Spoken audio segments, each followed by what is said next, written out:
कांग्रेस पूरे देश के अंदर एक कमजोर स्थिति में है। कांग्रेस की आज दुर्भाग्यपूर्ण स्थिति ये है कि ना कोई सोनिया गांधी जी की सुनते हैं, ना कोई राहुल गांधी जी की सुनते हैं, और वो परिवार भी अलग अलग व्यक्तियों के साथ अलग अलग तरह से बंटा है, जैसा मीडिया के माध्यम से ध्यान में आता है। पंजाब में प्रियंका जी और राहुल गांधी जी, मुझे लगता है सिद्धू जी को चाहते हैं, वो तो चाहते हैं शायद चीफ मिनिस्टर भी वो बन जाए। लेकिन केंद्र में जो मुझे लगता है उनकी हाईकमांड है सोनिया गांधी जी, वो शायद कैप्टन अमरिंदर जी के साथ है।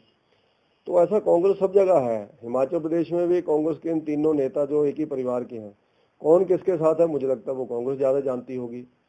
कई बार ध्यान में आता है कि कुलदीप राठौर जी जा रहे हैं, कई बार ध्यान में आता है मुकेश जी जा रहे हैं, कौन किसको ला रहा है। जो उस परिवार में अब खलबली मच गई है, वहीं पर ही अस्तित्व की लड़ाई है कि कौन उस परिवार में से कांग्रेस को चलाएगा।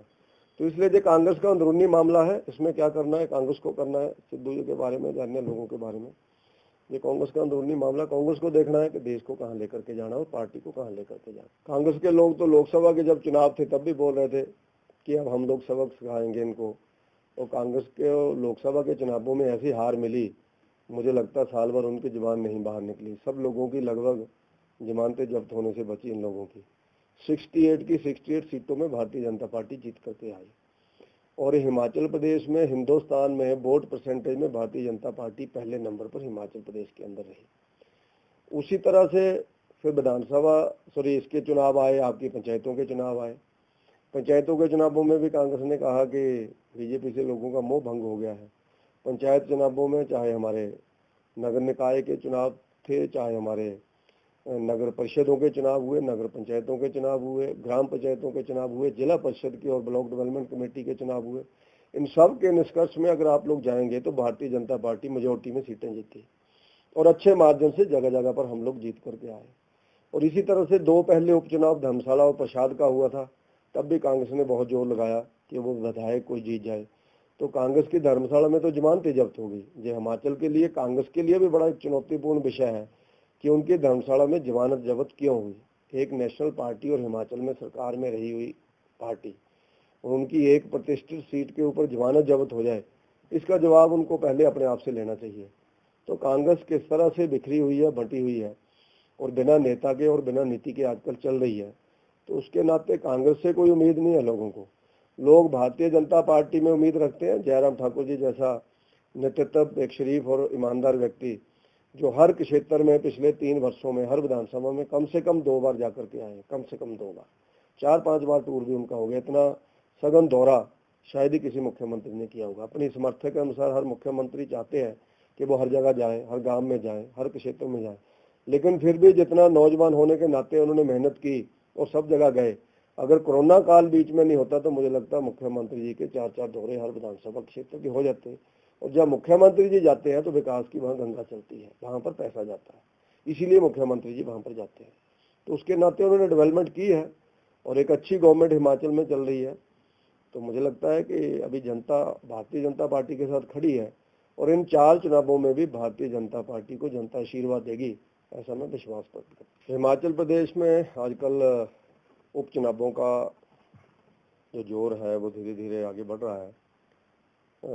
जो हमारे उपचुनाव हो रहे हैं 3 विधानसभाओं के और 1 लोकसभा का, हिमाचल में शायद ही कभी इतनी जल्दी इतने लोगों मृत्यु को प्राप्त हुए होंगे, जिसके कारण ये 4 उपचुनाव हो रहे हैं। लेकिन लोकतंत्र में चुनाव जरूरी भी है, तो उसके नाते जैसा आपने कहा कि राजनीति गरमा रही है, इन चुनावों के माध्यम से अनेकों लोगों की अपनी अपनी इच्छाएं आगे प्रबल हो रही हैं। और जैसा बाली जी ने कहा है कि कांगड़ा से मुख्यमंत्री होना चाहिए। मुख्यमंत्री कहीं से भी हो सकते हैं, क्योंकि हिमाचल प्रदेश एक है। हम लोगों को क्षेत्र की बात नहीं करनी चाहिए। और कांगड़ा एक बहुत बड़ा जिला है। कांगड़ा ने पहले भी मुख्यमंत्री हिमाचल प्रदेश को शांता कुमार जी के रूप में दिया है। तो मुख्यमंत्री कहीं से भी बन सकता है, लेकिन हमें क्षेत्र के हिसाब से अगर हम लोग बातचीत करेंगे तो मुझे लगता है कि मुख्यमंत्री जैसा प्रतिष्ठित पद भी उसमें क्षेत्रवाद की सीमाओं के अंदर लिप्त करके रह जाएगा। मुख्यमंत्री जो आज चल रहे हैं जयराम ठाकुर जी, मुझे तो लगता है, बाली जी को मैं यही कहना चाहता हूं कि वो अच्छे हैं, हिमाचल से ही है। और हिमाचल का मुख्यमंत्री बने, ऐसा तो कोई भी व्यक्ति बोल सकता है, लेकिन क्षेत्र की बात करना मुझे लगता है जी अच्छा नहीं है। ऐसे कहीं का भी मुख्यमंत्री हो सकते हैं। और जहाँ तक दूसरा विषय है हिमाचल प्रदेश के उपचुनावों का, उपचुनाव चल रहे हैं, 3 विधानसभाओं के उपचुनाव होंगे और 1 लोकसभा का। भारतीय जनता पार्टी ने इसके लिए अपनी पूरी रूपरेखा तैयार की है। पार्टी का संगठन और सरकार इस काम में लगा है। उन विधानसभा क्षेत्रों में पहले भी हम लोगों ने अनेकों विकास के काम किए हैं और आने वाले टाइम में भी मुख्यमंत्री जी के माध्यम से हर विधानसभा क्षेत्र में विकास के काम चले हुए हैं। तो मुझे पूर्ण विश्वास है कि हम लोकसभा भी जीतेंगे और तीनों विधानसभा भी जीतेंगे। और कांग्रेस पार्टी जो आज अलग अलग ग्रुपों में बटी हुई है, बाली जी ने तो ये कहा कांगड़ा से बढ़ना चाहिए, और अगर बाली जी से कोई लिस्ट पूछे तो मुझे लगता है कि 10-15 कैंडिडेट हैं कांग्रेस के। कोई जिला ऐसा नहीं है जहां कांग्रेस का चीफ मिनिस्टर का कैंडिडेट ना हो। तो उसके नाते तो जो वर्तमान व्यवस्था चली है मुझे लगता है वो अच्छी है, उसमें हम सब लोगों को आगे बढ़ना चाहिए।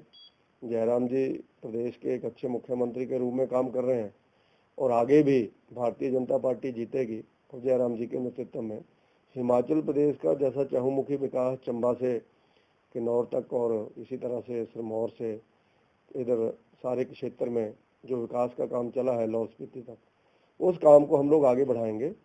केंद्र और प्रदेश सरकार का तालमेल अच्छा है।